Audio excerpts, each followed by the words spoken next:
خلیفہ ہارون رشید جانتے ہوں گے آپ، اپنے وقت کے بادشاہ گزرے ہیں اور بہت نیک متقی پرہیزگار۔ تو یہ خانہ کعبہ کا طواف کر رہے تھے تو حکم ہوا، اعلان ہوا کہ ہٹ جاؤ، خلیفہ وقت ہارون رشید طواف کرنے کے لیے آ رہے ہیں۔ تو جیسے اعلان ہوا تو سارے لوگ سائڈ سے ہٹ گئے، خلیفہ ہارون رشید طواف کرنے لگے۔ جب طواف کر رہے تھے تو ایک بدو آپ کے سامنے، ایک اعرابی، ایک دیہاتی آپ کے سامنے آگے آگے چل رہا تھا اور وہ بھی طواف کر رہا تھا۔ حضرت ہارون رشید نے دربان کو اشارہ کیا کہ اسے ہٹائیے آگے سے۔ تو دربان آیا اور آنے کے بعد کہنے لگا، دیکھیے خلیفہ ہارون رشید جو ہیں وہ خانہ کعبہ کا طواف کر رہے ہیں، تو لہٰذا آپ ہٹ جائیے۔ سارے لوگ ہٹ گئے، آپ کو یہ اسپیشل تھوڑی نہ ہے جو آپ ان کے آگے آگے چل رہے ہیں، وہ بادشاہ ہیں۔ تو اس بدو نے کہا کہ سنیے، یہ زمین تیرے بادشاہ کی نہیں ہے، یہ زمین تیرے خلیفہ کی نہیں ہے، بلکہ یہ زمین اللہ پاک کی ہے، اور یہ کعبہ ہے، یہ اللہ کا گھر ہے، یہاں کسی کا کوئی حق نہیں ہے کہ وہ کسی کو منع کرے۔ اور اگر اس کو زیادہ یہ ہے کہ اکیلے میں وہ کرے تو جب میں کر لوں اس کے بعد وہ کر لے۔ جب اتنا خلیفہ ہارون رشید نے پیچھے سے سنا تو دربان کو اشارہ کیا، منع کیا کہ کوئی بات نہیں، کرنے دو۔ وہ آگے آگے طواف کر رہا تھا، ساری چیزیں پہلے وہ کر رہا تھا، اس کے بعد خلیفہ ہارون رشید۔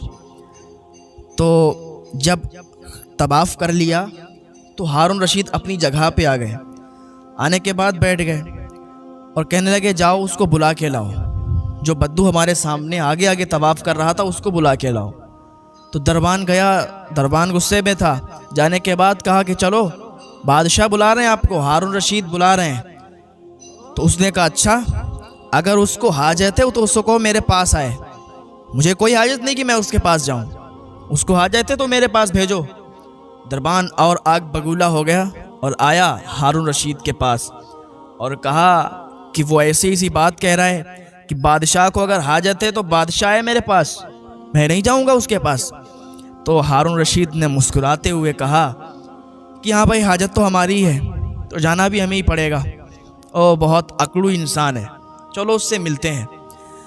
تو ہارون رشید کو حاجت تھی، ہارون رشید آئے اس کے پاس، بیٹھ گئے اور کہنے لگے کہ آپ کی اجازت ہے کہ میں یہاں بیٹھ جاؤں؟ اگر آپ اجازت دیں تو میں یہاں بیٹھ جاؤں۔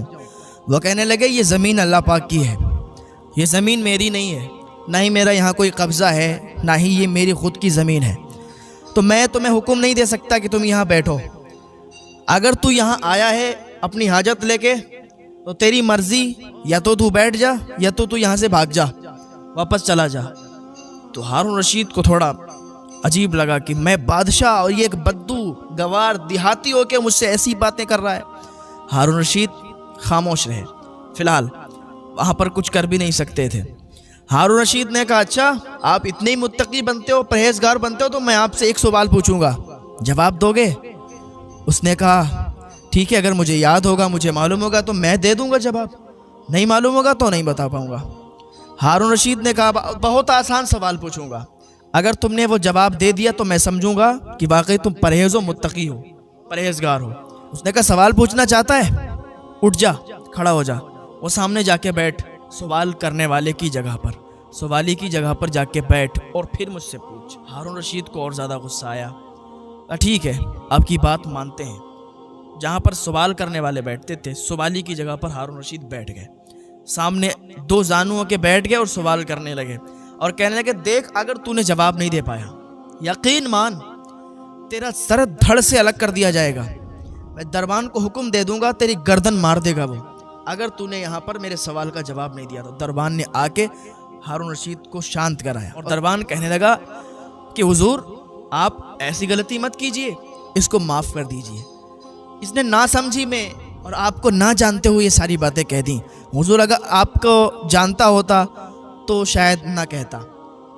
تو وہ کہنے لگا کہ یہ بادشاہ ہیں، آپ ایسی باتیں کر رہے ہو۔ وہ مسکرانے لگا، وہ بدو جو تھا، وہ دیہاتی انسان جو تھا، مسکرانے لگا، کہا دیکھیے کیا بات ہے، ایک گردن اڑانے کی، جان سے مارنے کی دھمکی دے رہا ہے اور دوسرا بچانے کی کوشش کر رہا ہے۔ ایک مارنا چاہتا ہے جبکہ موت ابھی آئی نہیں ہے، ایک تو مارنا چاہتا ہے بغیر موت اور ایک بچانا چاہتا ہے، کیا آدمی ہو تم۔ اتنا کہہ کے وہ مسکرانے لگا۔ تو ہارون رشید جب اس کی یہ باتیں سن رہے تھے تو ایک دم پھر دنیا کو بھول گئے۔ اس کے سامنے دو زانوؤں کے بیٹھے ادب سے بولے کہ ٹھیک ہے، آپ بہت اعلیٰ ہیں ہم سے، پر میرے ایک سوال کا جواب دے دو۔ اس نے کہا اگر ادب سے پوچھو گے تو میں جواب دوں گا۔ کہاں میں پوچھتا ہوں بتائیے۔ کہا پوچھو۔ ہارون رشید نے کہا کہ میرا سوال یہ ہے کہ اللہ پاک نے جو باتیں فرض کی ہیں، جو فرائض ہیں، تو ان تمام فرائضوں میں سے آپ کوئی ایک فرض بھی اگر ادا کرتے ہوں تو ہمیں بتائیں۔ اگر آپ ایک فرض بھی ادا کرتے ہوں گے تو ہم سمجھ لیں گے کہ آپ متقی انسان ہیں، پرہیزگار انسان ہیں، اور باقی تمام فرائض پر بھی ہم عمل کرتے ہوں گے آپ۔ اس نے کہا اچھا ٹھیک ہے، کون سے فرائض کے بارے میں آپ معلوم کرنا چاہتے ہیں؟ 1 کے بارے میں، یا 5 کے بارے میں، یا 17 کے بارے میں، یا 34 کے بارے میں، یا 94 کے بارے میں، یا 40 میں سے 1 کے بارے میں؟ کس کے بارے میں آپ معلوم کرنا چاہتے ہیں؟ ہارون رشید نے کہا میں نے تو صرف ایک سوال کیا ہے اور ایک فرض کے بارے میں پوچھا ہے۔ تو اس نے کہا کہ وہی تو میں آپ سے معلوم کرنا چاہ رہا ہوں، آپ پوچھ کس فرض کے بارے میں رہے ہو؟ آپ بتائیے، ہمیں نہیں معلوم ہے، آپ بتا دیجئے۔ نے کہا ٹھیک ہے سنو۔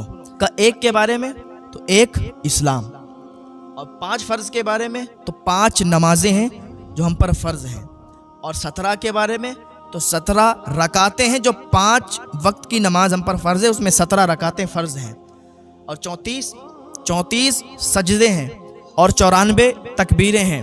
تو ہارون رشید نے اس کو سمجھ لیا کہ واقعی یہ کوئی بندہ ہے، کوئی کام کا آدمی ہے، اسے بہت معلوم ہے۔ اس کو ہم بدو سمجھ رہے ہیں، اس کو ہم دیہاتی سمجھ رہے ہیں، لیکن یہ بہت بڑے کام کا انسان ہے اور بہت جانشکار ہے، بہت جانکاری رکھنے والا انسان ہے۔ جب اتنا سوال کا جواب ہارون رشید کو مل گیا تو اس نے بھی کہا کہ آپ تو امیر المومنین ہیں نا، آپ سے میں ایک سوال کرنا چاہتا ہوں۔ کہا کیا سوال ہے؟ کہا جواب دے پاؤ گے؟ تو ہارون رشید نے کہا جواب بالکل دیں گے۔ تو اس نے کہا ٹھیک ہے، تو مجھے یہ بتاؤ اس شخص کے بارے میں آپ کیا کہنا چاہتے ہو کہ جو شخص فجر میں کسی لڑکی کو دیکھے، کسی عورت کو دیکھے تو وہ اس پر حرام ہو، ظہر میں وہ اس پر حلال ہو جائے، پھر عصر میں اس پر حرام ہو جائے، پھر مغرب میں اس پر حلال ہو جائے، پھر عشاء میں اس پر حرام ہو جائے، پھر فجر میں اس پر حلال ہو جائے۔ بات جب ہارون رشید نے سنی تو کہنے لگے کہ آپ نے یہ کیا پوچھ دیا، کوئی اور سوال پوچھئے تو ہم اس کا جواب دیں۔ اس بدو نے کہا آپ اتنے آسان سوال کا جواب نہیں دے سکتے تو پھر آپ کیا کر سکتے ہو؟ ہارون رشید نے کہا سرکار مان گئے آپ کہ آپ کوئی ہیں، آپ بہت جانکاری رکھنے والے ہیں، لیکن معاف کریں مجھے، میں معذرت چاہتا ہوں آپ سے، میں اس سوال کا جواب نہیں دے سکتا، آپ خود بتائیے۔ اور بڑے ادب سے ہارون رشید نے پوچھا۔ اس نے کہا ٹھیک ہے سنو، اگر کوئی شخص فجر کے ٹائم کسی لڑکی کو دیکھے تو وہ اس پر حرام، تو کس لڑکی کو دیکھے؟ کسی دوسرے کی باندی کو دیکھے تو وہ اس پر حرام ہے، پھر وہ اس کو خرید لے ظہر میں تو وہ اس پر حلال ہو جائے گی، عصر میں اسے آزاد کر دے پھر اس پر وہ حرام ہو جائے گی، مغرب میں وہ اس سے نکاح کر لے اس پر حلال ہو جائے گی، عشاء میں وہ اسے طلاق دے دے تو وہ اس پر حرام ہو جائے گی، اور فجر میں وہ رجوع کر لے تو پھر وہ اس پر جائز ہو جائے گی، حلال ہو جائے گی۔ جب اتنی بات سنی ہارون رشید نے تو اٹھ کے کھڑے ہو گئے اور کہنے لگے مان گئے آپ کو، اگر ہم سے کچھ غلطی ہو گئی ہو تو مجھے معاف فرمائیں، آپ یہ بتائیں کہ آپ پر کسی کا قرض آ رہا ہے یا نہیں؟ اس نے کہا مجھ پر کوئی کسی کا قرض نہیں آ رہا ہے۔ ہارون رشید نے 10 دینار نکالے اور دینا چاہے، انہوں نے منع کر دیے، مجھے نہیں لینا۔ کہا جہاں سے روزی تمہیں ملتی ہے، جو اللہ تمہیں رزق دیتا ہے وہی اللہ مجھے بھی رزق دیتا ہے، مجھے تمہارے ٹکڑوں پر پلنے کی ضرورت نہیں ہے، مجھے تم سے یہ پیسے لینے کی ضرورت نہیں ہے، مجھے میرا اللہ خود نواز دے گا۔ ہارون رشید نے کہا کہ آپ پر کسی کا قرض آتا ہو تو بتائیے میں نپٹا دوں۔ کہا نہیں مجھے ضرورت نہیں ہے، میرا اللہ خود انتظام کر دے گا، اور میں اتنا کماتا ہوں جتنا خود کھا لیتا ہوں، میں اتنا جمع کر کے نہیں رکھتا تاکہ اللہ کو حساب دینا پھر مشکل پڑ جائے۔ تو ہارون رشید نے جب لوگوں سے اس کے بارے میں پوچھا کہ آخر یہ بدو، یہ دیہاتی انسان کون ہے، تو لوگوں سے پتہ چلا یہ کوئی اور نہیں ہے، حضرت امام جعفر صادق کے بیٹے ہیں۔